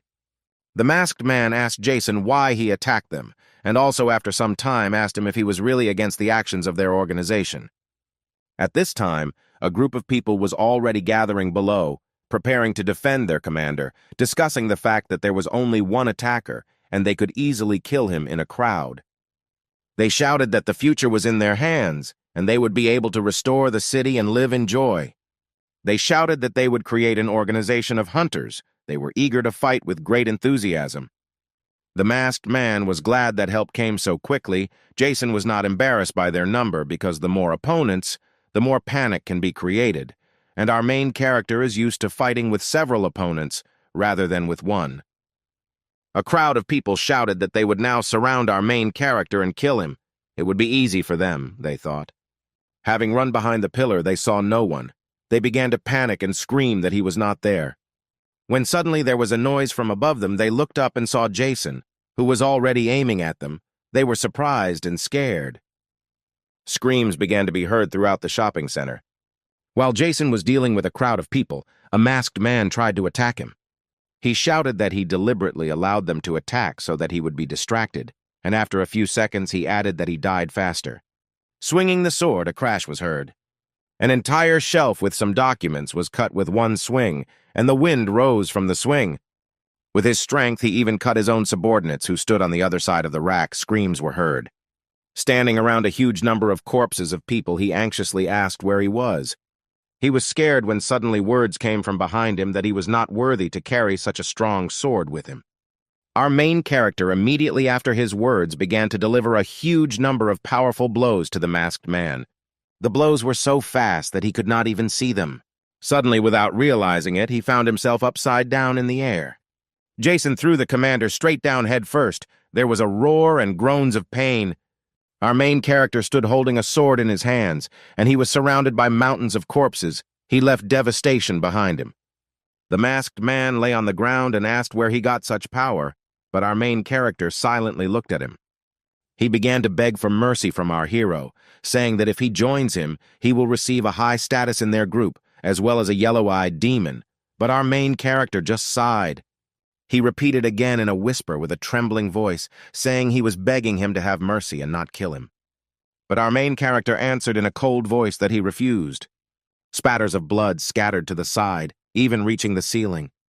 Thanks to the victory over this group, our hero received the general's dagger, as well as firewater. Some strange screams were heard in the streets. Our heroes stood in front of the subordinates of the masked man and said that the awakened ones should become their hounds, and they should also give them a quarter of the crystals they received. But they shouted in response that they did not agree to become their subordinates and that they still served their commander Mayim. But Scott stood and told those that they didn't seem to understand what situation they were in. They got angry. They told him that they were awakened, and he was an ordinary person, and that he should not look down on them. Suddenly, Jason shot an arrow. She flew straight into the eye of the awakened former deputy of the Yakuza. He fell to the ground. Everyone screaming was scared by this. Holding his hand and releasing energy, Jason said that he wanted to rip off their skin, but decided to regret that from today, if they dare to kill a person or show any violence, they will be finished. They immediately agreed. They were still surprised by the strength of our main character. Jason grabbed the arrow with a quick movement of his hands, showing his superiority. Hiding the arrow, he added that they would now report everything to him every 3 days. They immediately agreed. After a while, he told everyone to leave. Scott stood there in a sweat. This evening, there was silence on the street. A cool breeze was blowing. It was late autumn outside. Jason, standing in front of his subordinates, said that in a few days they would go hunt the yellow-eyed demon. Everyone listened to him attentively. He showed footage of this creature. Everyone was surprised by the power of this demon. In the video, he destroyed entire buildings so easily that it was impossible to believe it. They said that they didn't even have a chance. Everyone was shocked by the power of this demon. But their commander told them that if they want to survive, they need to take risks. Everyone stood in surprise. They could not even find the words to start arguing with our main character. He also added that this time he will not go hunting alone. A few days later, they held a meeting in the building. They discussed how they sacrificed several people to this demon a few days later. Jason ordered them to gather all the people. They are going hunting. Ella had to gather doctors to help the wounded. Holding the divine cup in her hands, she said that they would only use it for the especially wounded. Jason and a squad of stormtroopers will clear the main area of monsters. There was a breakthrough of monsters. The defenders of the territory began to retreat. But then Blade appeared and began to destroy one monster after another. With his power, he killed monsters with one blow, delivering crushing blows with his bat. Elsa used her rifle to deliver precise blows to the monsters, also destroying one after another. In addition to shooting, she also demonstrated the use of a bayonet knife in close combat. Everyone rejoiced, saying that these two no longer even looked like people. Their power was incredibly enormous. At this time, the screams of monsters were heard nearby. Jason stood wiping the blood of the monsters. There was a huge crowd of monsters around him. Checking his stats, he saw a significant increase in his strength. His strength was already at level 100, and his physical condition at 89. Rising to the roof, he watched. There was deathly silence, which could only portend trouble. Suddenly, our hero screamed at the top of his voice. The monster woke up, opening its eyes. Darkness rose in the air. The rumble and cracking of asphalt began to be heard from underground, and the earth began to crumble. The cars began to rise into the air like small pebbles. A yellow-eyed demon appeared from the ground. He was huge. Our main character appeared before him, ready for battle. Jason said that he resembled a vile snake. The yellow-eyed demon screamed, making creepy sounds. Compared to Jason, he was huge. He attacked our main character. But he quickly raised his pistol and began shooting towards the demon. The demon continued to approach our hero, showing his superiority and strength. As soon as our hero realized that his bullets were not taking him, he turned around and rushed in the opposite direction. He was running away from the yellow-eyed demon, but he was catching up with him, his speed exceeding the speed of a man. Screaming, he destroyed everything in his path, but our main character, smiling, told him what was right and for him to follow him. Jason used every means to slow the creature down, jumping on cars in the hope that its speed would be significantly reduced. But the monster didn't even notice any obstacles, moving at the same speed as on a flat road. The yellow-eyed demon approached our main character significantly. He was ready to grab him. Jason thought that he needed to push a little because he would be arriving soon. Behind him, the demon left destruction, and where he moved, there was a huge roar. At this time, stormtroopers stood on the roof, holding RPGs in their hands. Everyone was surprised by the size of this colossus, because in the video it seemed much smaller than it actually is. Everyone kept saying that he was much scarier than in the video, sweat running down their faces. Jason, drawing a dagger, told the yellow-eyed demon that this place would become his grave. The stormtroopers were holding anti-tank grenade launchers in their hands. Its accuracy should definitely have been enough to eliminate this monster. Jason talked about how he had to lead the monster into a trap, and the stormtroopers would open fire on it. The main character said that many people are not needed, only 10 experienced grenade launchers are needed.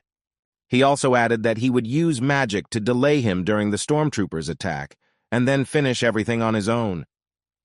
He said that if their plan failed, then they would forget about it and immediately retreat. The monster attacked our hero, preparing to eat him. But our hero was not afraid and immediately began to use magic to try to stop him. The yellow-eyed demon made terrible screams as it tried to eat our main character. Jason loudly said that this monster was simply surprising because such strong pressure emanated from him, and he also added that it would be very difficult for him to hold out even for a second. But then Elsa commanded fire. Everyone was awaiting this command with trepidation. All 10 stormtroopers immediately opened fire on the monster. All the shots hit the target, and explosions began to be heard from the hits. A few seconds later, the entire yellow-eyed demon was covered in fire. There was a huge roar from the flames, and the squeals of the monster were heard.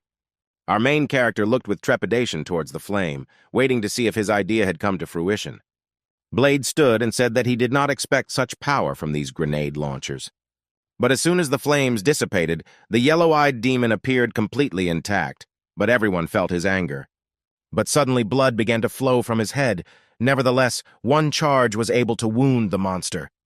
Everyone was surprised that he was still alive after such an attack. No one could believe it, and at that time the evil demon was already moving towards the stormtroopers. But our main character was already running towards him in order to attack. As soon as he approached the monster, he immediately attacked him with his dagger. Everyone stood and watched in awe. No one could even imagine what would happen next. Jason stood and looked at the monster, wiping the sweat. He said that the wound was superficial, but he was still able to wound him, which means he could kill him. But the monster immediately attacked him. Jason barely managed to dodge it. The yellow-eyed demon continued to deliver one attack after another, but our main character dodged each attack of the monster. The monster was angry, he shouted at our main character, showing his anger. Jason, thinking that he would still have to sing, rushed into battle. Trying to attack the monster, he noticed some strange movements from the monster.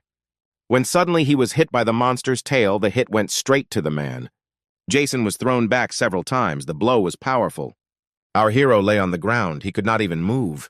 Everyone started screaming in alarm. The monster was still angry. He prepared to attack our hero again. He let out angry screams and then rushed towards our hero.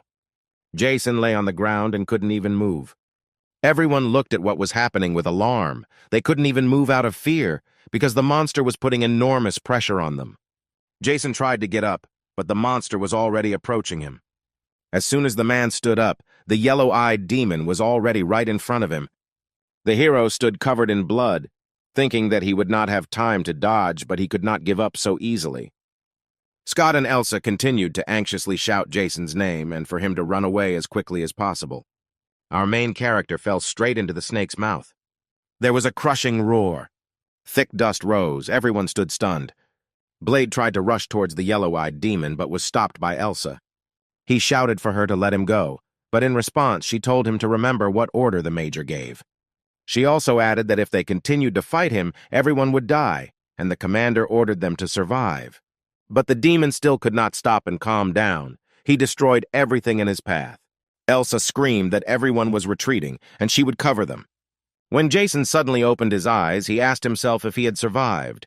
At this time, the yellow-eyed one tried to eat Elsa, but she jumped away and was able to dodge the demon's attack. Jason thought that he couldn't even move. He was wondering how the others were doing, because they had angered the demon very much. Everyone was shooting at the demon. They were shouting that they needed to retreat. Panic began to appear in their ranks. Our main character lay and felt sounds similar to a heartbeat. He lay right next to the yellow-eyed demon's heart. He looked at him in surprise, thinking that this was incredible luck. Jason laughed and said that the demon would regret swallowing him. He extended his hand and began to release magic. At this time, the demon had already destroyed almost the entire city. The fighters were lying on the ground. The demon was preparing to eat them. He screamed, making terrible sounds. Everyone thought that they would all die. The yellow-eyed demon rushed towards our heroes, who tremblingly prepared to accept the monster's attack. At this time, inside the monster, our main character used his last strength to squeeze the snake's heart. Suddenly, there was a crash and blue blood sprayed out. The demon stopped right in front of our heroes, ceasing to make any sounds. Blood flowed from his mouth. No one understood what had happened. Suddenly, the demon began to go on a rampage, spitting blood. It was as if the demon was being torn apart from the inside, they thought. He started screaming. Everyone stood and watched. No one could even imagine what was happening to him. Elsa said that they were lucky, and this was their chance to escape. When suddenly the yellow-eyed demon spat Jason out. The snake still screamed from the pain that struck him from the inside. Jason lay on the ground, bleeding. His body was all wounded. Blade stood and asked what was happening. Jason was thinking that his heart had not yet completely broken. He needed to be killed as quickly as possible while he was in a panic. The soldiers ran up to him. They were glad that their major was alive. They surrounded him and started asking him how he could survive. But Jason immediately interrupted them, telling them that they had disobeyed orders. Standing up and wiping off the blood, after a while he added that thank God they didn't leave. Now they will surround him and kill him. There were noises and screams in the streets. Everyone surrounded the monster, started firing at it, throwing grenades at it. The monster began to scream even louder. His anger consumed the air and the cold was felt. The snake rushed towards the attackers. Everyone began to run away. At this time, our main character was already approaching him. He was also angry. He wanted to crush the huge demon with just one blow. He climbed higher and higher on the huge body of the snake. Having climbed as high as possible, he put out his dagger and jumped, trying to hit the monster right in the head. He shouted for him to die as quickly as possible. The demon understood that he would not have time to dodge the attack. Jason attacked the monster with crushing force with a dagger straight to the head. Now the cry of the yellow-eyed demon was not scary. He was screaming in pain. Blood began to splatter in different directions, covering everything in a blue-green color. Jason smiled, telling the demon not to move and to die as quickly as possible. The snake tried to throw our main character off his head, but he did not let go of the dagger, trying to plunge it even deeper. The monster hit its head directly on the building, destroying it. Jason began to lose a huge amount of blood and his whole body began to hurt. Suddenly the scream stopped and the demon froze in one place. The yellow-eyed demon fell to the ground and there was a loud crash. No one could believe in victory. There was silence. When Jason suddenly appeared, everyone started shouting about victory. Their commander was able to win. The main character, using his last strength, moved towards his comrades. He exhaled with relief and a smile appeared on his face. Blade and Elsa still stood surprised. They could not believe in victory. They ran up to Jason, who was barely able to stand on his feet, and they began to scream with joy. Blade shouted that he couldn't believe that he was able to defeat such a strong demon. After some time, all the flames died down and there was silence. Our hero stood right next to the snake. The creature was covered in blood. It was dead. Jason swung his dagger, signs of disgust visible on his face. Blood scattered in all directions, turning the next few meters blue. No one could say a word. No one had yet really come to their senses after the battle. Jason was holding a black snake magic crystal in his hands. He put it in his mouth and then swallowed it. His wounds immediately began to heal. Steam came out of them, and the wounds healed. And his left eye acquired an animal appearance, and all his characteristics increased in level. Everyone stood and looked in surprise at Jason's changes. They went towards their camp. The loud hum of the engine was heard. The soldiers who remained in the camp rejoiced at the return of their commanders and were also glad of their victory. They shouted the name of their commander, saying that he was their best. Everyone was happy except Jason. He looked at the ground. Scott expressed delight in the major's direction. Elsa also congratulated our main character on his victory. Jason walked, still absorbed in his own thoughts. Sometime later, everyone was having lunch, still discussing the powerful victory. Some of them were happy about the cola because they had not drunk this for a long time. The main army was moved to the municipal center. There was no longer any need to be outside when death did not threaten them. This place was close to the market and department store rich in goods. The priest of the Black Death was moved with the help of excavators and heavy equipment. It reminded of the times when soldiers died in the war against the Black Death. The Black Death priest was instrumental in making protective equipment.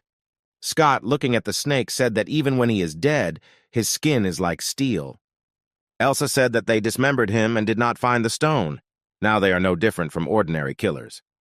Scott said there was talk of building a workshop around it. He also added that he had to find someone. His nickname was the Whale. He talked about how when it comes to theft of cultural property or trade, there is no one better than him. He is a pro in his field. Jason asked him where the whale was. Scott showed the man's location on a map, but also added that it would not be easy. Ella said that this place where people gather means that there are a lot of monsters there, and they don't have any pills left, and the fighters haven't rested for a long time. Jason, without allowing Scott to finish, gave the order for everyone to gather, as they were moving out immediately. Elsa tried to object to the commander, saying that they did not know what was there, but Jason told her that with the help of his new strength, he felt that there would be no strong monsters there. The main character also added that they don't need a lot of people, only some Scott and Blade will go with him. He ordered them to take cartridges and pills and wait for him. Elsa had to take care of the corpses and Ella, the wounded. They looked at the commander in surprise, not quite understanding what was in his head, but they trusted him, so they agreed with his order. After some time, they were already riding in a van.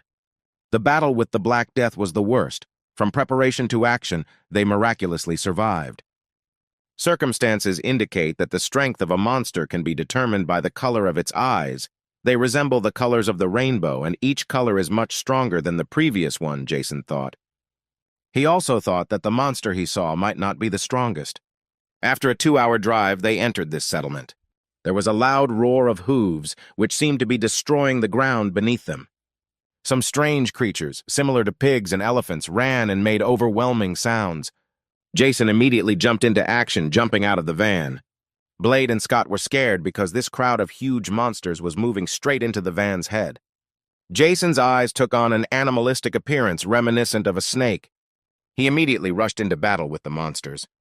He swung his dagger, scattering the monsters in different directions. The monsters kept coming, each one seeming bigger than the last. But Jason did not retreat. He only moved further, showing his superiority over them. The monsters also did not intend to retreat. They wanted to crush the arrogant man who dared to start a battle with them. But their strength was nothing compared to the strength of our protagonist. With just one swing of his dagger, he destroyed several monsters at once. Piteous screams were heard. The cries of monsters in pain were heard for several kilometers around. Jason and Scott watched with awe and sweat on their faces as Jason cut through a huge crowd of monsters so easily. Our hero's face was stern. It seemed that some creature had taken possession of him. An hour later, there was silence. All the squeals stopped. Our heroes stood around a crowd of slaughtered monsters. They entered the building that Scott had talked about. When you entered this building, you could hear delight from Blade. He said that this was still true. Scott said that he heard that the whale takes what he wants, but he didn't know that he collected so much. Blade only said that it was some kind of museum. Scott said that there was so much here that his eyes were running wild. He needed to photograph everything. Jason touched the wall with the words that there is nothing useful here. Blade asked him what it was. When suddenly our main character swung. There was a roar and a little dust rose. Scott and Blade tried to see what Jason saw there and why he destroyed the wall. The dust cleared, and in front of Jason was a huge hole in the wall, and behind it a huge room. The room was stuffed with valuables. It was a secret room. Scott couldn't believe his eyes. Jason told Scott that he was great because there are very valuable things here. He told him that they were taking everything from this room. The rest was just junk. In the room was a scroll of beauty blessings, as well as a high birth card. Blade was still surprised by the find. He told his commander that these two things were very valuable. Scott couldn't believe his eyes because he didn't expect to find something like this. A few hours later, they returned to their domain. Everyone stood and also joyfully greeted their commander with delight. Elsa praised Blade, and Ella asked about his successes, and he in turn boasted about his finds. He pointed at the van and said that all these things were very valuable. Everyone stood and unloaded the van. No one could stop cheering. Elsa stood and talked about how glad she was to join Jason.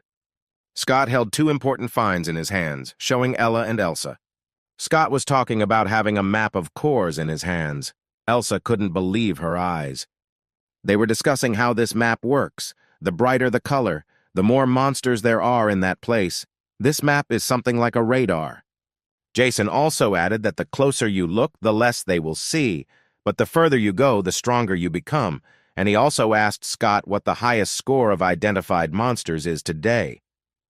They said that if the expected color rating was confirmed, blue lights would appear.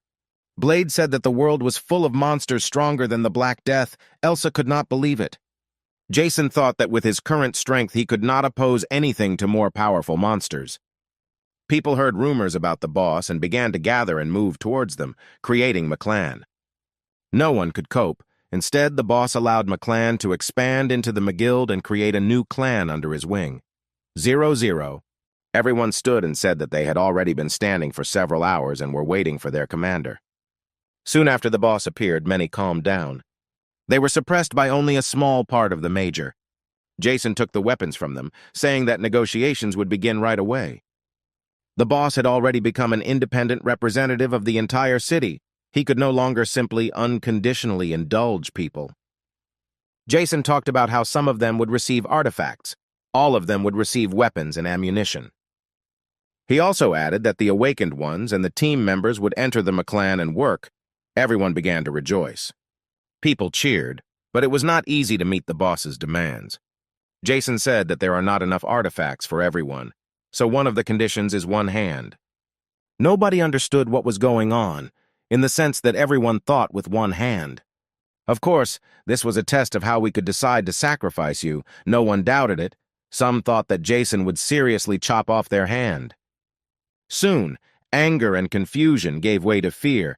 If a challenger received more than 9 points, he was eliminated, leaving only 2 challengers. The woman and the man cried out in one voice that they were claiming.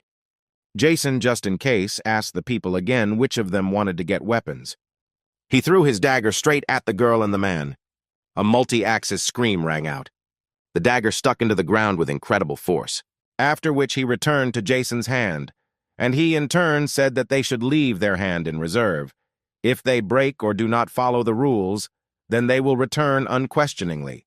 Jason told Scott that these two are joining their team. The girl and the man couldn't gather their thoughts. They were just ready to say goodbye to their hand. Some time passed, night was falling. Jason asked Robert if he had chosen a weapon. Scott thought that these two were very well prepared.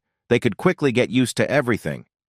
Jason asked Scott when the protective gear would be ready, to which he replied that the shop manager said he could finish the prototype today. He also added that if the major approves it, then mass production will also begin from today. They moved into the workshop when suddenly Elsa screamed. Approaching the map, Elsa said that the green dot had moved. Jason said that he had not yet met such monsters, so he could not say for sure, but it was clear to him that with their current powers it was simply impossible to fight green-eyed monsters. Also, monsters with orange eyes were approaching the city. Scott said that he thought there would be at least some kind of break, but it turned out to be the calm before the storm. But after some time, Jason thoughtfully told them that their only opportunity to get a green rating is now. He also added that there is no time. We must continue to fight and supply at the same time to increase the chances of survival. Everyone stood and listened to Jason's order. Everyone understood that there was only enough ammunition for this battle. There were 2 more units heading towards another city. It was necessary to transport weapons there, Jason said. Robert and Eve agreed with Jason's orders. The major also added that there is no information about the 4th rating, that is, green-eyed. But now there is a huge probability of destroying our squad. After increasing the rating, they must deal with it as quickly as possible. Blade and Scott stood there sweating. They were a little scared because the last battle was difficult. Jason walked into the workshop, when suddenly a man shouted that they were here. The old man barely stood up. He screamed for his things to be prepared. Red Val and his team came out to Jason. Scott introduced the major, who in turn bowed and said that he was pleased to meet you. The head of the workshop, looking at Jason, was speechless for a while. Jason politely turned to Redwall and asked to show his prototype equipment, who in turn showed where they needed to follow. They entered the workshop, where there were a lot of things. It was immediately clear that they spent a lot of time here. There was a uniform on the table. Everyone screamed wow in surprise. Jason looked at the mold.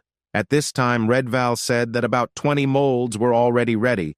Thanks to the current production speed, they could produce 10 molds a day.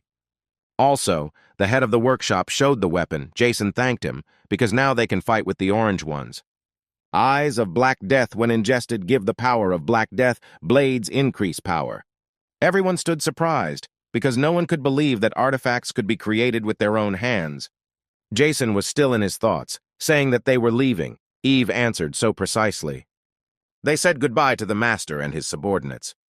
Radval shouted good luck to the departing Jason and his team. Redwall thought that he knows why he praises him and follows him. An hour passed. Everyone was preparing for battle. Elsa and Blade were guarding the entrance to the room.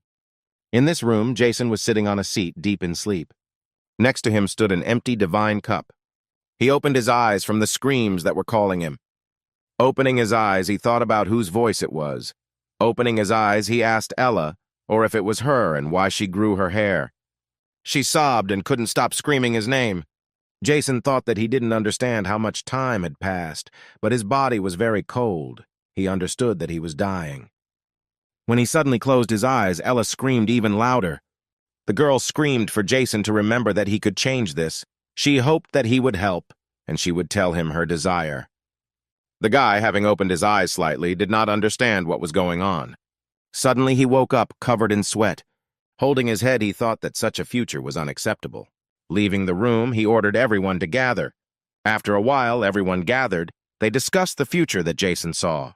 Jason spoke about the 6 artifacts that Ella had mentioned. Scott began to talk about some strange museum that might contain artifacts. But our main character told him that most likely these artifacts had already been stolen. But Scott said there was still a chance and they needed to check. He talked about some great tomb. But suddenly Scott screamed and grabbed his head. He screamed that he wondered who could hurt the boss so badly. Jason thought that if it was a monster, he would not have left him alive. Ella also did not participate in the battle and he died of weakness. Blade compared the current world to a video game. Our hero suggested that the number of monsters may be limited.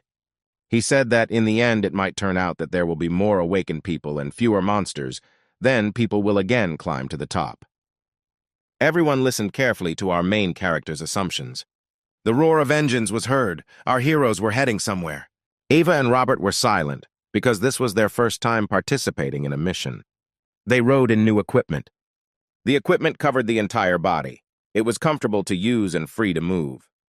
Everyone was talking about collecting as many remaining weapons and pills as possible. Everyone was thinking that the monsters around the city hall had not been identified. They needed to defend themselves and monitor them with a minimum number of people.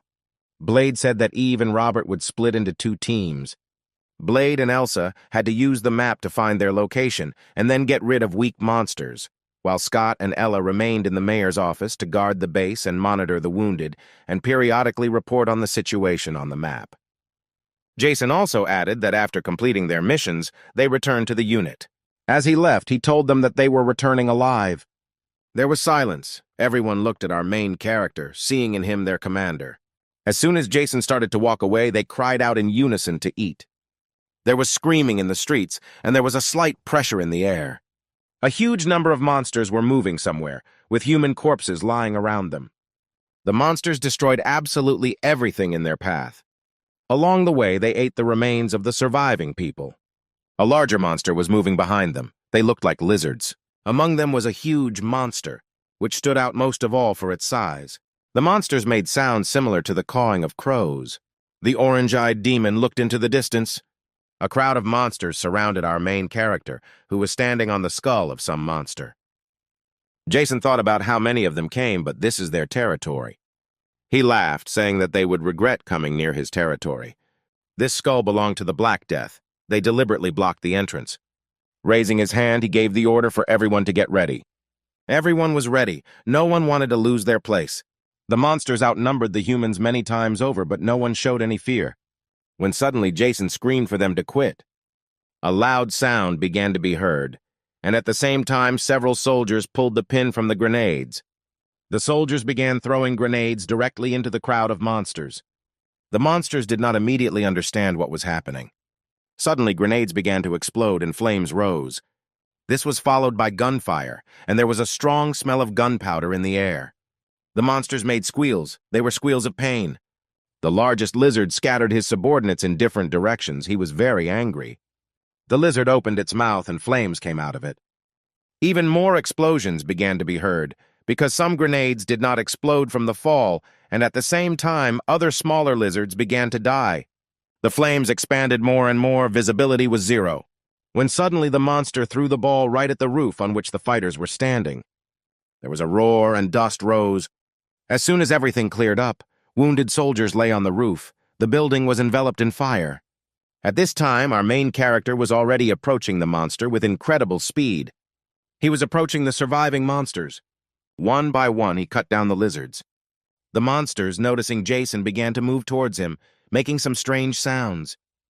Jason's eyes were like the eyes of a monster, and his speed was incredible for a human. On the street, there was noise. People were screaming, a monster was screaming, and the smell of gunpowder was in the air. Blade and Elsa were fighting some red monster. They fought in close combat, the huge creature holding axes in its hands. It was clear from the battle that this creature was superior in strength to our heroes. It dealt devastating blows to our heroes, forcing them to go on the defensive. They both thought that they did not understand how their boss was able to fight them, because they are incredibly strong. But suddenly Blade struck straight at the monster's leg. Elsa at the same moment began to fire at him. The creature began to scream. It became angry. But Blade did not give him a break. He dealt a crushing blow to the head. At that moment, Elsa jumped up holding a machine gun in her hand, at the end of which there was a bayonet knife. She stabbed it straight into the monster, and even the ground collapsed from the creature's fall. Blood splashed in different directions, and there was silence. At this time, our main character continued his battle with numerous creatures, when suddenly our main character jumping over several monsters. He walked right up to their leader, standing face to face with him. The monster immediately opened its mouth and launched a fiery ball towards Jason. But Jason immediately gathered energy in his hand. The fireball exploded before reaching our main character. The monster began to scream. There was a slight pressure in the air. Realizing that the ball did not hit the target, the monster immediately went into close combat. The lizards standing next to the leader in an instant were cut into small pieces. Jason stood in a stance. He was preparing to attack the leader. His eyes again took on an animal look. The leader of the lizard began to scream. Rushing towards Jason, he wanted to tear him apart with his claws. But our main character immediately attacked the creature with his dagger. The leader stopped, frozen in one position. Jason was able to split the monster in half with just one swing. The remaining lizards were shocked by this. They did not even move. Jason smiled and said it was time to finish. After some time, there was silence on the streets of the city. Some people were screaming from one building. A few minutes later, the screams stopped, and a huge number of corpses lay on the ground. In front of our main character stood a man holding a pistol, who shouted that he did not understand how Jason could do this. Jason, looking away, said that he was just passing by. The man opposite, in turn, did not stop screaming. Jason told him that who of them was still crazy. Dozens of bodies of women in the basement that died due to horror and harsh treatment. But he also said that he was not here for this, but he could not get past it. He shouted that Jason was a bastard and that he should shut up, but Jason continued to say that the world is filled with monsters, and they are the ones who should not be among them. Jason also said that he saw 5 shots, and if he cannot determine the weight of the weapon, then he should at least take into account the distance. The man opposite did not understand what our main character was talking about. Having tried to shoot, nothing happened. The pistol was unloaded, then he decided to throw it towards our hero, but it was unsuccessful. The man talked about not letting Jason piss him off, since he is also awakened and has powers. He started shouting for our protagonist to watch carefully. He began to use his power, lifting all the objects in the room into the air. But Jason gathered a small part of his strength into his hand and swung it. When suddenly the man began to fall, he did not understand what was happening. A second later, he was already lying on the ground and could not even move, and all the objects that had recently been in the air were already lying on the floor. He asked our hero where he got such incredible strength. 3 days ago, the battle between the second and third levels of monsters ended. Everything went better than our heroes expected. There were no fatalities. The injuries were minor. All the wounded will soon recover. Everyone was happy about the new ammunition they had discovered. Jason praised his subordinates and also said that he was very glad that everyone was alive. When Scott suddenly shouted that the boss must see this, he pointed to a location not far from their city. It had recently disappeared. Everyone was surprised that there was no green one nearby. They were discussing the fact that either the monster had become invisible or he was very quickly out of range of the map, when suddenly Jason interrupted them, saying that someone was hunting him and was able to kill him. The others replied that this was impossible. Jason, interrupting them, said that perhaps the person who killed the green-eyed man would kill him in the future. He reassured his subordinates, saying that this was not the time for talking. Now he was going to this city alone. He also gave orders that the main goal was reconnaissance. They also had to strengthen the defense and provide escape routes in case of an unforeseen event. Jason asked this man what he knew about the green-eyed monster and what happened 3 days ago. He said that 10 military men entered the city. They looked like special forces. It was late in the evening. Jason asked him what happened next, to which he replied that after the special forces arrived, the monsters began to move, and their number decreased significantly. Jason was thinking that the target of the special forces was clearly not the organization. At that time, one of the broken legs rose into the air. She approached right to the back of our main character's head. The man lying on the ground was smiling. With incredible speed, this piece of debris began to approach the back of our hero's head. But our hero quickly reacted and caught him with his hand. Holding it in his hand, he looked at the man with contempt. Having broken it, he asked him what it was, but he could not even utter a word. When suddenly the man stood up and started running towards our main character. After some time, there was total silence. Our hero left the building, breathing heavily. As he walked, he was thinking about something. This guy was lying in the building. There was a piece of debris in the back of his head. He was dead. Walking down the street, the major noticed something in the building. Approaching a building, he tried to see something. Once inside, he moved further and further. It was a subway. Some of the lamps survived. Jason thought that he didn't feel anything, so most likely there were no monsters here. But some kind of anxiety did not leave him. He thought that there was some kind of pressure in the air. It was the smell of blood. Walking further and further, he looked around. When suddenly he stopped in front of a huge number of corpses, there was a stench in the air. Looking at them, Jason thought that these were mostly trained soldiers from the anti-terrorist unit. He looked at their characteristics and thought about who could kill them all. Their initial characteristics surprised our main character. All acquired skills were the same. He thought about artifacts and weapons. When he saw the PZF-3, he was surprised because an anti-tank grenade launcher should not be in such a place. Jason discovered a spear of ancient warriors. The level of the artifact was level 4. He looked and thought that this artifact was disposable, but when 2 weapons were combined, the destructive power doubled. Even to a level 4 monster, it would cause significant damage. Suddenly, Jason felt a feeling like when he first met that huge monster, he rushed towards him. When suddenly he stopped abruptly, his face was scared. In front of him lay a huge, green-eyed monster. Sweat was running down his face because the characteristics of this monster far exceeded those of anyone he had fought before. He went back. Our main character's strength was already 215. Night reigned outside. A cool breeze was blowing. Surprised screams were heard in the corridor in the city hall. No one could believe that the green-eyed monster was dead because who could have done this? They discussed the fact that they had a rather strong competitor. They also discussed that in addition to their map, there was most likely another one. Suddenly, Jason received a text message on his phone saying that he would meet at the airport on March 3rd. Everyone reacted to this as violently as possible. Eve asked Jason or he would go to the airport. Robert said that the choice was simple, to meet or refuse. He also asked the major whether he would negotiate, to which our hero replied that he should avoid meeting with them. Scott was sweating, talking about how no matter how they looked at it, there were a lot more of them. He thought it would be nice to negotiate. Everyone said that most likely they did not need negotiations because they had no reason to accept them. Blade tried to make a joke to lighten the situation. Jason, interrupting everyone, said that they still have time to prepare. Now they must do everything in their power. He also ordered that all the soldiers be gathered. Night still reigned outside. A strong wind began to rise. The weather worsened, as if it was warning of an impending house. Monsters also ruled in China. There were a huge number of them. Red monsters eclipsed the street, their bodies completely covered in fur. In front of them stood some people in ancient Chinese attire. One of the girls said that she didn't really want to perform first. But the man with a cold face told her to stop talking stupidly. They are here to liberate Chinese land, not destroy it. She answered him that these were just thoughts. The girl began to play some kind of melody. Her body began to glow, and the energy was superimposed on the rest of the fighters. The fighters began to glow and become covered in some kind of light energy.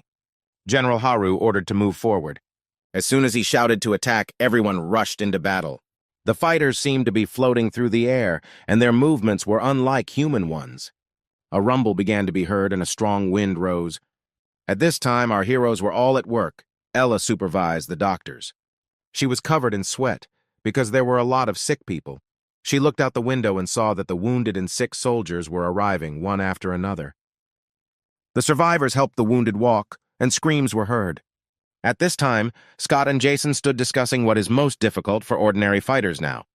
Jason talked about holding on, thinking about the future and Ella. After the appearance of monsters, the deserted city quickly began to collapse. Communication was immediately paralyzed and electricity stopped supplying. A crowd of people immigrated to another city.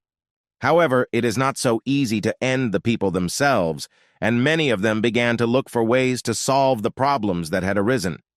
Engineers set up the production of solar panels and began to generate electricity using them. Every effort was made to prepare the militia. With the help of search teams, the food problem was solved. Scott turned to our hero, saying that more and more people were arriving. In such conditions, he thought that it was probably worth thinking about the control system first. He said that they could call it whatever they wanted, he didn't care, and thus the guild slowly gained strength, strengthening humanity's ability to survive. Once again, we are transferred to the room.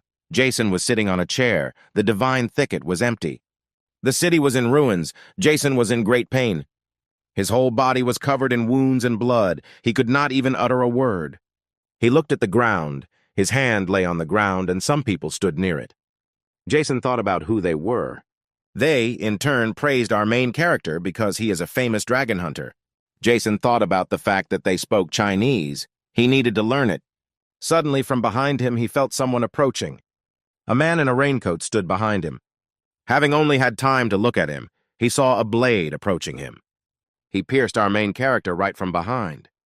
This man said that it was amazing, because this was a defeat for our hero. He asked Jason whether he was able to feel something, but our hero only spat blood. He asked Jason if he had something to say. Jason, in turn, thought that he could no longer hold on because he had pierced his heart. He thought that he needed to remember that there were 6 snakes here. The sword pierced our protagonist further and further, blood flowing down the sword. When suddenly he pulled out a sword, our hero began to fall. Kneeling down, he tried to remember as much information as possible. The man standing in front of him asked him what he was muttering. Was he really making some kind of covenant? The man in the cloak said, laughing.